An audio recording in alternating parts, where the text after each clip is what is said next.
আজকের ভিডিওটা দেখতে থাকো, আশা করছি তোমাদের ভালো লাগবে। আজকে হচ্ছে খুশির বার্থডে, সেই জন্য আমরা সবাই চলে এসেছি চাকদা ফুড প্লাজাতে। খুশি আজকে আমাদের খাওয়াবে বিরিয়ানি, আর বিরিয়ানির নাম শুনলে তো সবাই জিভে জল চলে আসে। তো দেখো ফাইনালি আমরা ওপরে চলে যাচ্ছি, আর পাপা এখানে খুব সাজুগুজু করে এসছে, মনির জন্মদিন বলে কথা। আমরা হচ্ছে সবাই মিলে চলে এসেছি, আমি এখানে একটু ভাও খাচ্ছিলাম। আর আজকে আমরা সবাই খুব মজা করেছিলাম। সব হচ্ছে ক্লিপ নেওয়া হয়নি, কিছু কিছু ক্লিপ নেওয়া হয়েছিল। আসলে পাপা আজকে ভীষণ দুষ্টুমি করছিল। আর কেকটা দেখো হচ্ছে অরুণের আইসক্রিম কেক, খুবই টেস্টি ছিল। কিন্তু আমার নর্মাল কেকটি বেশি ভালো লাগে, প্রচণ্ড ঠান্ডা ছিল, আর এখানে এসি চলছিল তো, আর খেতে গিয়ে পুরো দাঁত শুলিয়ে যাচ্ছিলো। আর পাপা দেখো বসেছিল ওখানে। আর এখন হচ্ছে কেক কাটিংয়ের পালা।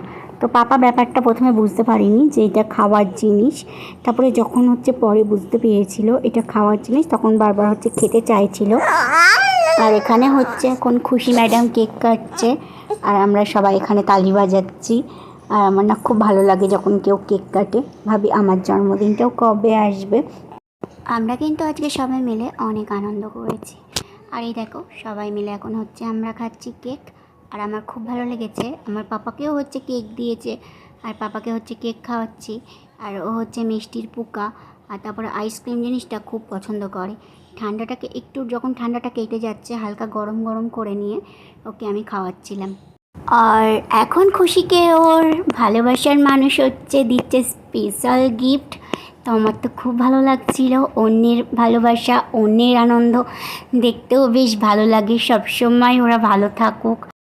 সব মিলিয়ে আজকে আমরা দারুণ মজা করলাম। আর পাপার শরীরটা একটু খারাপ ছিল, এখানে এসে ও প্রচুর আনন্দ করেছে। আর এই দেখো স্টার্টার চলে এসছে, তো সত্যি কথা বলতে স্টার্টারকেই হচ্ছে পেট একদম লোড হয়ে গেছিলো। আর পরে বিরিয়ানিটা আমার একদমই খেতে একদম ইচ্ছে করছিল না, তাও জোর করে করে একটু খেয়েছিলাম। তো আর আমার শরীরটা আজকে সকাল থেকেই ভালো লাগছিলো না, ইদানিং 2-3 দিন ধরে আমার শরীরটা একটু খারাপ লাগছিলো, সেই নিয়ে আমার আজকে শরীরটা না ভীষণ খারাপ হয়ে গেছিলো। এই দেখো সবাই এখানে খাচ্ছে, আর আমার ছিল হচ্ছে আলু বিরিয়ানি, আর সাথে ছিল হচ্ছে চিকেন চাপ, আর সবার ছিল হচ্ছে মাটন বিরিয়ানি। তোমরা তো জানো আমি চিকেন লাভার। আর ভিডিওটা ছোট হচ্ছিলো বলে আমি ছোট্ট একটা ক্লিপ অ্যাড করে দিয়েছি। আমি হচ্ছে ঘুগনি খাচ্ছিলাম, আমাদের এখানে একটা ঘুগনি কাকু আছে, সেই ঘুগনি কাকুর দোকান থেকে হচ্ছে ঘুগনি খাচ্ছিলাম। তো আমাদের দাদাভাই হচ্ছে খাচ্ছিল মাংসর ঘুগনি। তাহলে ভিডিওটা এতটুকুই ভালো লাগলো লাইক করে দিও, কমেন্ট করে জানাবে যে কেমন লাগলো। বাই।